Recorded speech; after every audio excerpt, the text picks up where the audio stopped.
Vous le savez toutes et tous que nous sommes dans une époque, dans une ère, surtout à travers les réseaux sociaux, où certaines personnes aiment dévoiler tout ce qu'ils ont, montrer au grand jour, ici étaler un peu leur vie et rappeler aux gens qu'ils sont heureux, ils sont riches, ils ont de belles maisons, ils ont de belles voitures, ils ont de grands projets et ils montrent tout et ils dévoilent tout avec quelquefois naïveté malheureusement, même concernant leurs projets qui n'ont pas encore abouti. Ensuite, ils se plaignent, ils s'étonnent parce que leurs projets n'aboutissent pas, parce que quelques jours après, ils se sentent malheureux ou alors les bienfaits par lesquels ils avaient été comblés ont disparu parce qu'ils ont été quelque part un peu trop naïfs, si on veut. C'est l'excuse qu'on peut leur donner.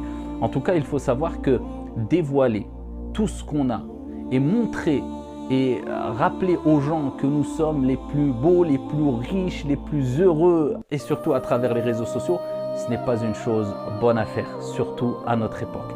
Et pourquoi pas? Alors que nous savons très bien que nous sommes entourés de personnes qui souvent ne nous veulent pas que du bien et souvent de personnes touchées par la jalousie. Alors je dis pourquoi nous sommes entourés par de personnes qui sont souvent touchées par la jalousie, parce que le sentiment de jalousie est quelque chose de naturel. Et il suffit qu'une personne ne contrôle pas cette jalousie, se fait quelque part envahir par cette jalousie, mélangée avec une certaine haine pour qu'elle te cause du tort. Il y a plusieurs manières, en te calomniant, en voulant te faire du mal, même physiquement ou quelquefois, et nous en tant que croyants on le reconnaît, comme le prophète alayhi salatu wassalam a dit « Al-aynu haqq », le mauvais œil est une vérité. Je parle de gens qui en font carrément un métier. Toute la journée, ils dévoilent leur vie.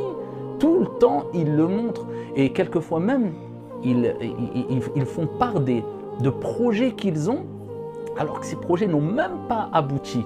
Et ensuite, ils s'étonnent pourquoi ces projets n'aboutissent pas, pourquoi ils étaient comblés d'un bienfait, ce bienfait disparaît, mais tout simplement parce que tu n'as pas agi avec discrétion. Il faut agir avec un peu de discrétion si vous voulez que vos projets aboutissent. Si vous voulez être heureux, on n'a pas le choix. Cherchez la réussite dans le fait de cacher vos projets. Subhanallah, alayhi salatu wassalam. Regardez les recommandations prophétiques. Dans le fait de cacher vos projets. Parce que toute personne comblée d'un bienfait, aura une personne qui va le jalouser. À partir du moment où tu es comblé d'un bienfait, tu as un beau projet, tu as de l'argent, tu as une belle maison, tu as une voiture, tu as la santé, sache qu'il y aura une personne, un moment ou un autre, même si 1000 à côté ne te jalousent pas, mais un moment ou un autre, il y aura au moins une personne qui va te jalouser.